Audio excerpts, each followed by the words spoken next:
मिनश्शैतानिर्रजीम बिस्मिल्लाहिर्रहमानिर्रहीम शहर रमज़ान अल्लज़ी उन्ज़िल फ़ीहिल क़ुरआन हुदल लिन्नासि व बय्यिनातिन मिनल हुदा वल फ़ुरक़ान।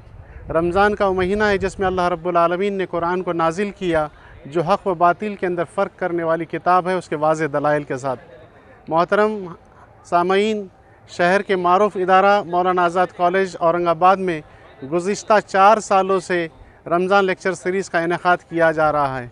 इस साल भी रमज़ान लेक्चर सीरीज़ का इनेकाद किया गया है और इस सीरीज़ की जो सेंट्रल थीम है वो क़ससुल क़ुरआन है। यहाँ पर रोज़ाना 12:15 से 1:30 बजे तक शहर के मुख्तलिफ़ उलमा किराम और दानिशवरान अलग अलग अनावीन पर रोशनी डालेंगे।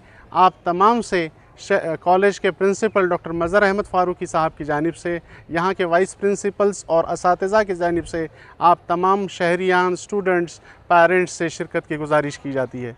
जज़ाकुमुल्लाहु खैरन कसीरा व अहसनल जज़ा।